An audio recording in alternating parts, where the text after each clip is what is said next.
Hey guys, you read the title, no intro necessary. So a couple people asked me how I draw my bodies or my anatomy. I have a simple way of drawing anatomy that I've developed just because I do a lot of animation, and simple is always better, so that's what I lean into. I'm going to quickly show you guys how to achieve the same thing.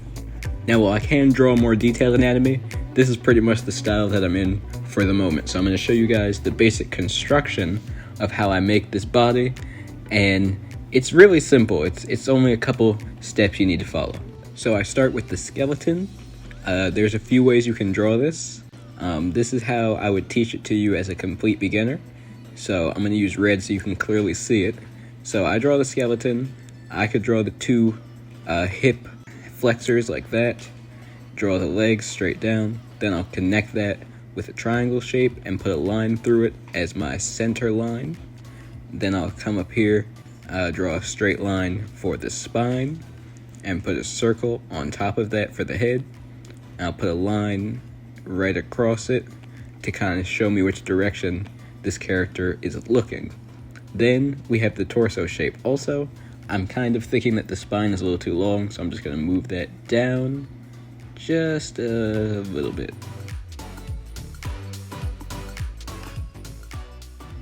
Perfect.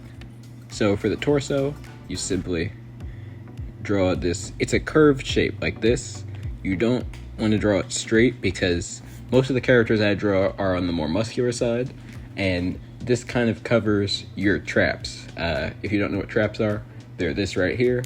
Very important muscle to have. It gives you a very imposing figure. So you always want to draw a shape like this to attach to the neck like that.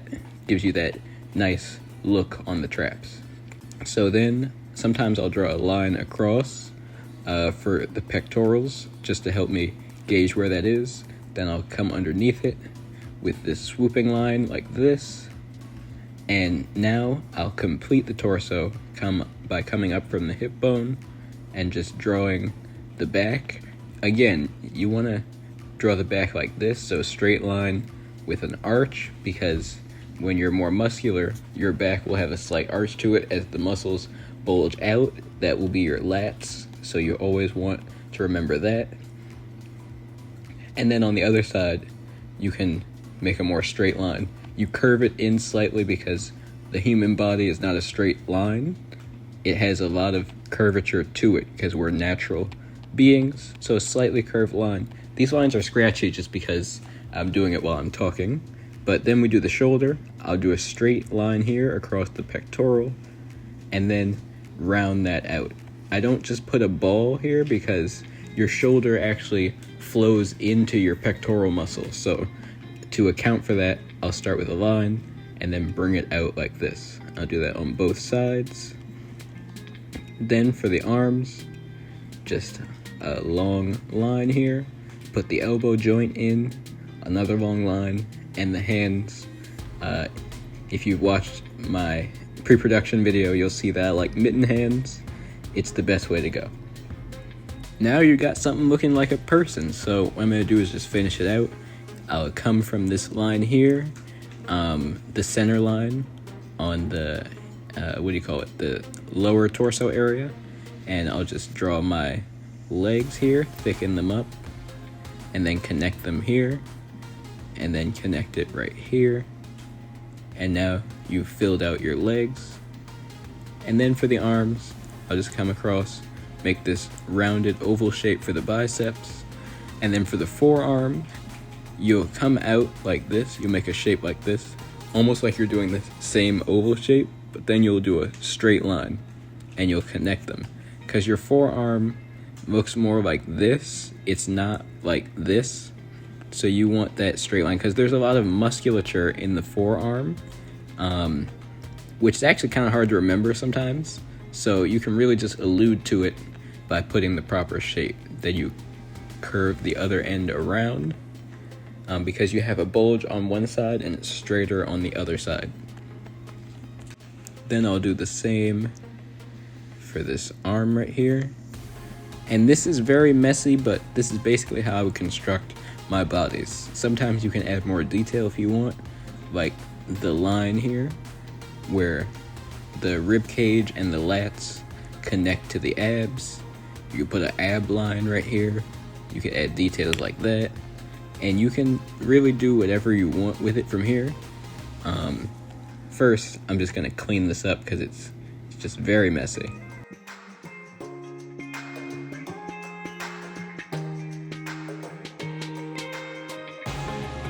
And pow, just like that, you can see this is basically the anatomy that I use. You can get in here and you can add more details. So like if I want to get a thinner brush right here, I can add a little bit of the definition into the biceps a little bit.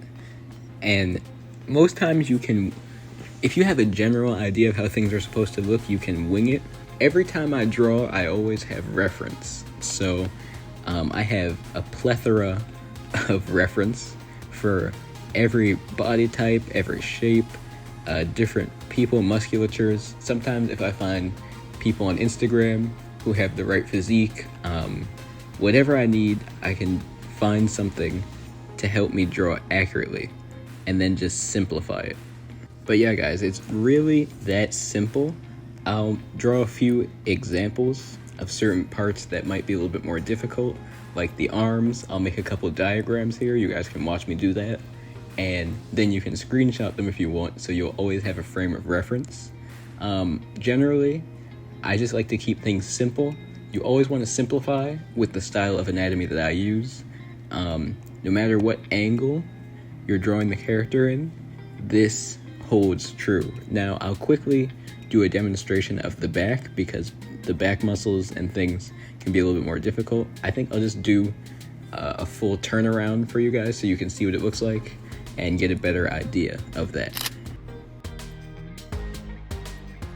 So I'm gonna draw the skeleton for the back view. Sometimes I don't draw the balls to represent the the hip flexors. It's not always necessary. Sometimes I'll just draw a shape like this, or I'll draw a circular shape like that. It just depends on how I feel on that angle and what I'm feeling comfortable with. For the backside, draw like this. It's kind of like a square that's bent inwards. I'll draw the knees right here, and then the legs. Your legs are always going to kind of skew outwards a little bit, so they're not just straight up and down. There's a little bit of an outward curve. It's not super exaggerated, just a little bit. Then for the feet, I draw very simple feet as well. Feet and hands, guys. I'm avoiding them. But you draw that right there, and it's super simple. And then I'm gonna draw the spine again. It's the same process, just slightly different. Curved line at the top. Draw the head. For the neck, from the backside, it's just this shape here. So it's two lines right here, a line right here that connects to the traps, and then a line right here, because the neck is connected kind of like this. There's kind of like some musculature here that allows you to move it, but we're simplifying it, so we do it like that. Sometimes if your neck looks too long, I'll just bring up my traps a little bit, and that can help with that. Now that you have this basic shape like this, we're gonna do the back. I feel like the spine is a little too long again, but I'm just gonna move that down a little bit. You kind of just have to get a feel for it. Sometimes it looks right, sometimes it doesn't. I tend to draw bodies kind of on the longer side anyway, but sometimes too long is too long. So for the back, you'll start from the waist right here, and you'll draw the two lines upward. And again, the back will kind of come out right here in this curved line like this to represent the lats. And then you have the back muscles. They're really complicated, and every person has a slightly different look to them because that's just how genetics work. But the simplest way to go about it is you can put two lines here for the lower back if you want. I usually don't put these, but you can put them. And then right here, I do two curved lines like this on either side to represent the general back muscles. And sometimes if you want, you can accentuate these lines of separation right here and you can even bring the lines down right here if you have a super muscular character. This is because I do a simplified style, so I'm not doing all the back musculature. If you want to do that, just get a reference that you like. That's pretty much what I do. I don't know the names of every muscle in the back, although it's cool to know it. For the shoulder, same thing, except I kind of do it differently than the front view. I'll draw a line like this, kind of connecting it to the traps. Sometimes I'll curve it, sometimes I will make it kind of more straight, and then I'll connect it back in like this, right into the back, because same way your shoulders connect to your pectorals, they also connect to your back. These lines just kind of help visualize. You could leave them in as a little bit of musculature if you want to have some more detail in your back. Then from the shoulders, lines down, elbow joint there, and your arms are going to come out too a little bit. They're not just going to be straight lines up and down. It doesn't look natural because we don't sit just straight like that. It's unnatural. Even if you try doing it right now, it's not natural. So give them a little bit of bend to them, mitten hands again, and then basically this is your figure from the back. I'm going to fill out these legs here. You always want to taper in to the knee because your legs don't just go straight up and down like this. That could be a stylistic choice if you want, but that's not really how things work. So I'll bring the legs down, taper them into the knee. Sometimes I'll draw a line through the knee. It just kind of helps me visualize, keep everything lined up properly. And the inside, the legs where they face each other on the inside right here, you always want to have like a A shape, like a little taper, because again, your legs aren't just straight up and down connected to each other. Now with the calves right here, you want to take them out a little bit and then swoop them back in. That was a little aggressive. We can slightly do it because this is actually how, if you look at legs from a back view, they look like this. So you want the calves to kind of taper, and you really want to give them some shape, just to help that nice muscular athletic look. And then sometimes I'll put a little circle in the back of the knee. It just kind of helps me visualize. Sometimes we do things just because they look right to us. The arms, same as front view, just biceps right there. Forearm, the shape like this is always facing inward from the back view. And with the arms, if you want, you can add a little extra at the top and then taper it down and add a line here to kind of represent your triceps again, if you want to do that. But this is a super simple method of drawing anatomy. Now, this could be better. I could refine it a little bit, fix some of the proportions, but for the most part, this is a perfectly executed person. I don't like how the legs and the torso don't seem to match. I'm just gonna like adjust that slightly, and that does look a lot better. So, with practice it gets better.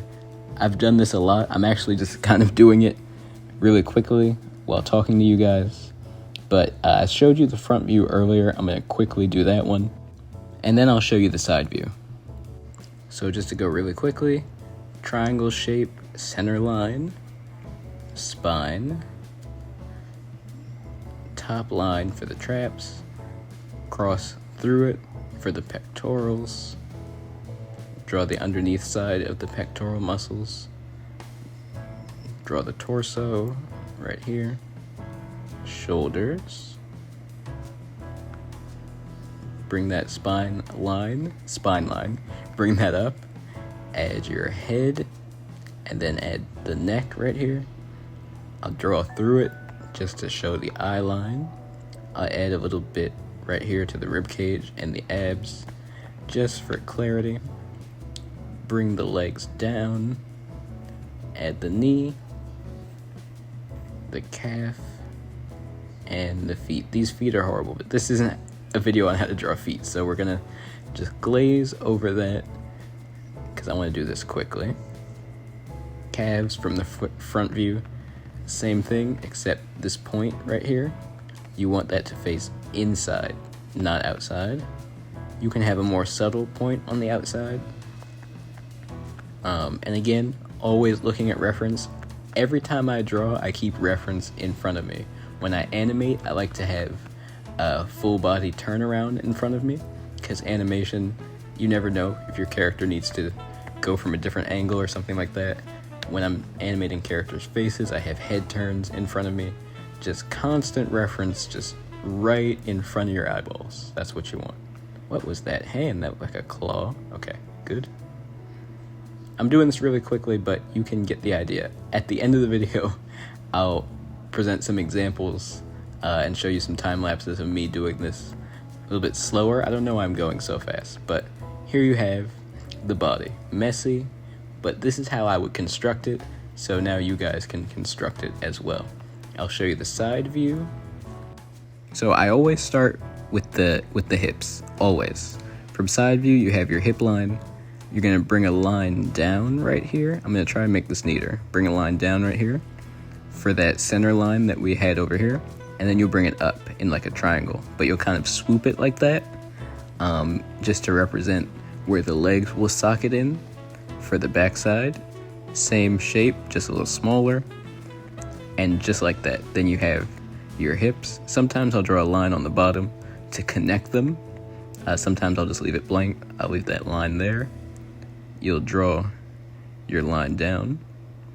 And when you're drawing the legs, you want to kind of have them bend back just a little bit, just slightly. This is actually part of how we naturally stand. And when it's all done, you'll see that it looks accurate. So, spine line. Sometimes when I'm drawing from back view, I'll like just bend it like this to follow the line of the back. Then that top line, I'll curve it downwards like this. So instead of doing the line like this, I'll just bend it a little bit. Then I'll connect that back like this. So doing a curved line like this, just curve that, and then a straight line. That's how your back would look from side view. And then we're just gonna bring this line up, bend it in a little bit, so bend it in just slightly, not straight up and down. And you have your torso. Now for the shoulders, they'll go just slightly underneath our top line here, and we can make them more of a circular shape for this angle. You could also do a shape kind of like this if you want, but I just do a circle. The arms are going to be slightly back a little bit, not straight down. And then you put your forearm line here, and your hand goes right here at his side. We're going to add the biceps and the forearm here. I'll clean all these examples up later too, and I'll make a more detailed view for you guys to screenshot and reference. But I think it's cool for you to see me do it in real time. This is not really sped up at all. It's supposed to be a quick explainer, but the video I'm recording is already like 19 minutes. Hopefully I'll edit it down and make it a little bit quicker, but sometimes you can't speed up greatness. It just has to take however long it takes. And you draw your legs, you bring your calf out a little bit like this, and you can see that looks very natural. For some reason, my torsos today are a little too long. I think it's because you guys are watching me. It's definitely not a skill issue on my part. Adjust that. That looks a little better. Then for the head, we'll just bring the spine line up. You bring it up at an angle, so you don't want it to go straight up and down, because your neck doesn't do that. It does bend a little bit. So I'm gonna bring that neck in like this. And for the front of the neck, I like to draw a little curved line like this. It's very natural. Then we'll put our head on. Sometimes in the side view, the head doesn't look right. So what I'll do is I'll draw a circle just slightly above the neck. Then I'll draw a line and connect it like that. The beauty of digital is I can grab this head, make it a little larger, and move it down to get the proper look. And the shorter your character's neck is, it's like long skinny necks look more delicate, but shorter, thicker neck can give you that aggressive look, like that Batman look. So there we go. That's side view. I don't know why each view got taller, but I hope you guys can just kind of get the idea of how I construct my anatomy. This is it from all 3 angles. I'll do a separate video on drawing. Someone asked me how to draw like the heads and the face positions and stuff. I'll do a separate video on that. This is long enough. I'll do some clean time lapses here and show you guys some diagrams that you can screenshot if you want. But yeah, I hope you enjoyed the video. I do see you guys' comments. I'm actually in the process of making a list of tutorial requests, and I'm just kind of knocking those out one by one. I do my best to go in order that you gave them to me, but some tutorials are just easier to make, like this one, and some are going to take longer. Like if you want me to teach you how to animate a whole fight scene, that could possibly be a video in the future, but that takes me a little longer. But yeah, I hope this helped you guys. Hopefully you're seeing these nice clean time lapses on screen. And if you have any questions, let me know. I know this was a little quick, a little rough, but that's how I do my anatomy, really. I just do it quickly. All my animated shows have this style. I developed it specifically for them. When I do my comics and things like that, and promotional art and t-shirt designs, shameless plug right there, but when I do those, I do add way more detail to my characters, and that's really just reference. I have thousands and thousands of reference images, both of real people, of stylized art and anatomy and stuff like that, and I just, when I need to draw a back, I'll pull up some backs and I'll just kind of take that and use it to help inform my current drawing. I have so many different angles. There are 3D models I'll use sometimes for reference, not for tracing over, and it's literally just gather reference and practice. Simplify, simplify, simplify. You always want to go simple because most times that's good enough. If you're animating, try this style out. It's really great. You can get a lot of work done pretty quickly. Even if you're doing a slightly more detailed version, it's really great style to use. And you can take this as a base and just make it more complicated. Once you understand how to draw a person one time, it's easy to build upon that. So thank you guys for watching. Like and subscribe, and watch this video currently being recommended to you. I'm pretty sure you'll like it.